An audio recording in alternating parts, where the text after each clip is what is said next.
तो नमस्कार। इस वीडियो लेक्चर में हम लोग tropical cyclone and extra tropical cyclone के बीच में अंतर के बारे में स्टडी करेंगे, जो कि आपके एग्ज़ाम के दृष्टिकोण से इम्पॉर्टेंट हो सकता है।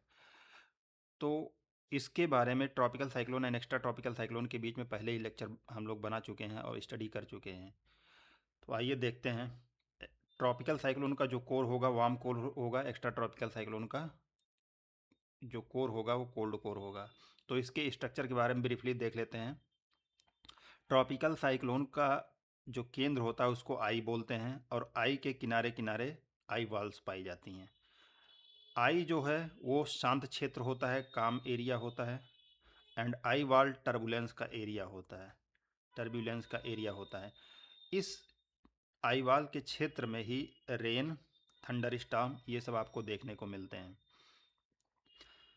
तो एक्स्ट्रा ट्रॉपिकल साइक्लोन का निर्माण कैसे होता है? जब cold air mass and warm air mass एक दूसरे की तरफ अप्रोच करते हैं, तब जाकर किसका निर्माण होता है? एक्स्ट्रा ट्रॉपिकल साइक्लोन का। अब इसके बीच में बेसिक डिफरेंसेस पढ़ लेते हैं। तो फॉर्मेशन, ट्रॉपिकल साइक्लोन का फॉर्मेशन कहाँ होता है? ट्रॉपिकल एरिया में 5 डिग्री से लेके 20 डिग्री लैटिट्यूड के बीच में। यहाँ पे वार्म ओशनिक क्षेत्र जिसका टेम्परेचर 26.5 से ज़्यादा होगा, सेंटीग्रेड से ज़्यादा होगा, वहाँ पे आपको देखने को मिलेंगे ओशनिक एरिया में। और इनका कोर जो होता है वार्म होता है, इसके बारे में हम पढ़ चुके हैं। और इन एक्स्ट्रा ट्रॉपिकल साइक्लोन का निर्माण कहाँ पे होगा? 30 डिग्री से लेके 60 डिग्री एरिया में, जहाँ पे warm air mass and cold air mass एक दूसरे से मीट करते हैं। इनका कोल्ड कोर होता है। इनको एनर्जी कहाँ से प्राप्त होती है ट्रॉपिकल साइक्लोन को? लैटेंट हीट के रिलीज होने से। लैटेंट हीट के रिलीज होने से जब कंडेंसेशन स्टार्ट होता है, कंडेंसेशन से लैटेंट हीट रिलीज होती है, वहाँ से इनको ऊर्जा प्राप्त होती है। और इनको एनर्जी कहाँ से प्राप्त होती है? टेम्परेचर कंट्रास्ट से। टेम्परेचर कंट्रास्ट किनके बीच में? Warm air mass and cold air mass के बीच में जो टेम्परेचर कंट्रास्ट होता है उससे प्राप्त होती है एनर्जी एक्स्ट्रा ट्रॉपिकल साइक्लोन को। एंड इनका जो केंद्र होता है, इसके स्ट्रक्चर के बेसिस पे वेल डिफाइंड आई पाई जाती है। इसमें कोई आई का कंसेप्ट नहीं होता है, इसमें आई नहीं फॉर्मेशन होता है, आई का फॉर्मेशन नहीं होता है। और साइज के बारे में देख लें तो ट्रॉपिकल साइक्लोन का साइज लेस होता है, यानी कि कम होता है, 100 to 1000 किलोमीटर इन डायमीटर। और इसका 1000 से 3000 किलोमीटर के बीच में होता है साइज। और वर्टिकल एक्सटेंट इनका ज़्यादा होता है, ट्रॉपिकल साइक्लोन का ज़्यादा होता है। और एक्स्ट्रा ट्रॉपिकल साइक्लोन का वर्टिकल एक्सटेंट कम होता है। Movement, tropical cyclone east to west जाते हैं। जैसे बंगाल की खाड़ी में जब साइक्लोन्स आते हैं तो कहाँ पे जाते हैं? आंध्रा कोस्ट पे, आपको बंगाल, उड़ीसा कोस्ट पे। तो ये ईस्ट टू वेस्ट मूव होते हैं।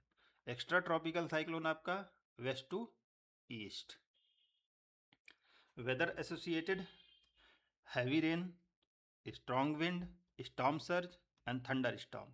स्टॉर्म सर्ज क्या होता है? इसमें एक कंसेप्ट, स्टॉर्म सर्ज जब जैसे साइक्लोन समुद्री क्षेत्र से लैंड एरिया की तरफ बढ़ते हैं, तो जो इन वाटर होता है ओशन का, उसके जो है लेवल बढ़ जाते हैं, तो लेवल उसका हाई हो जाता है। इसी को बोलते हैं स्टॉर्म सर्ज।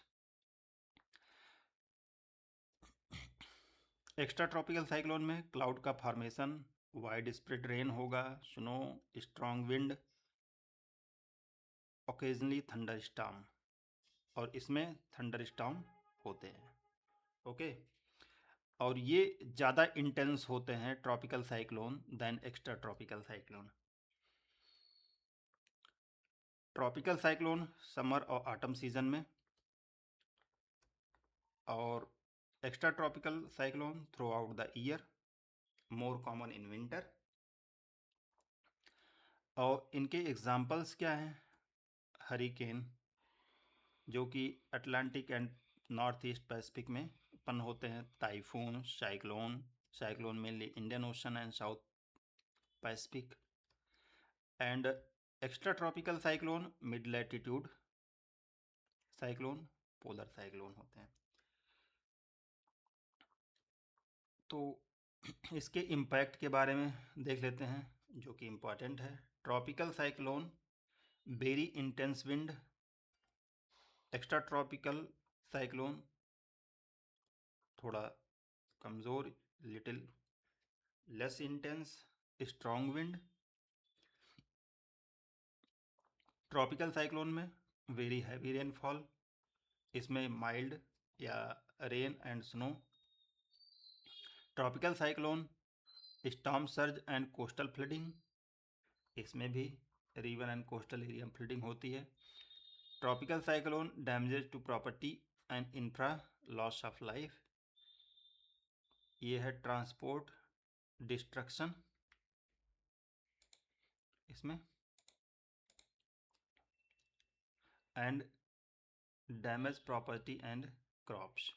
तो ये रहा अंतर